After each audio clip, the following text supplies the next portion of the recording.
Dubai നമ്മളെല്ലാവരെയും സംബന്ധിച്ചിടത്തോളം Dubai ഒരു അന്യനാടല്ല, നമ്മുടെ നാട് തന്നെയാണ്.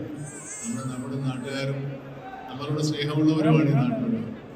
സ്വാഭാവികമായിട്ടും ദുബായ് എന്ന് പറയുന്നത് നമ്മുടെ സെക്കൻഡ് ഹോമാണ്, രണ്ടാമത്തെ വീടാണ്. നമ്മുടെ നാട്ടിൽ നമ്മുടെ വീടുള്ളത് പോലെ ഇവിടെ തന്നെ ഇത്രയും ആളുകൾ, മലയാളികൾ താമസിക്കുന്ന ഒരു സ്ഥലത്തേക്ക് ബന്ധുഗ്രഹത്തിൽ വരുന്നത് പോലെ ഇതിനപ്പുറത്തേക്ക് ഒരു സ്വന്തം ഗ്രഹത്തിൽ വരുന്ന ഫീലിംഗാണ് എനിക്കുള്ളത്.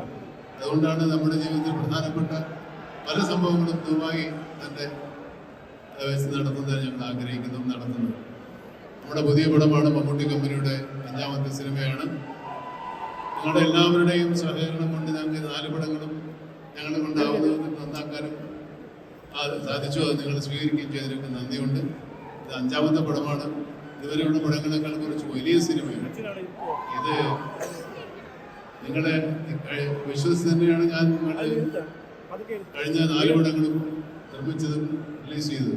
ഈ സിനിമയും നിങ്ങളെയാണ് ഞങ്ങൾ ആശ്രയിക്കുന്നത്.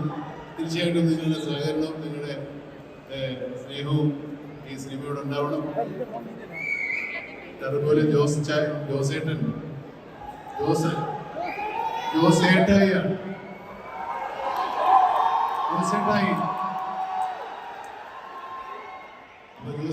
നിങ്ങൾ സ്നേഹപുരസ്സരം സ്വീകരിക്കും എന്നെനിക്ക് പൂർണ്ണ വിശ്വാസമുണ്ട്. ഇത് കുടുംബചിത്രമാണോ, ഒരു ആക്ഷൻ സിനിമയാണോ, കോമഡി സിനിമയാണോ, റൊമാൻറ്റിക് സിനിമയാണോ, അല്ലെങ്കിൽ ലോ ക്ലാസ് ആണോ, ഹൈ ക്ലാസ് ആണോ, മാസ് ആണോ, ക്ലാസ് ആണോ എന്നൊന്നും ഞങ്ങൾ പറയുന്നില്ല. ഈ സിനിമ എല്ലാവർക്കും വേണ്ടിയുള്ളതാണ്. ക്ലാസും മാസും ഫാമിലിയും യുവത്വമൊന്നുമല്ല, എല്ലാ പ്രായക്കാർക്കും എല്ലാവർക്കും കൂടെയുള്ള സിനിമയാണ്. അപ്പോൾ ജോസേട്ടായിയെ സ്നേഹപൂർവ്വം സ്വീകരിക്കാൻ ഞങ്ങളുടെ ട്രയലർ ലോഞ്ചാണ്. ഏതാനും നിമിഷങ്ങൾക്കകം ട്രയൽ ലോഞ്ച് ചെയ്യും. അതുവരെ ഇത് ഞാൻ വഹിക്കുകയുമാണ്.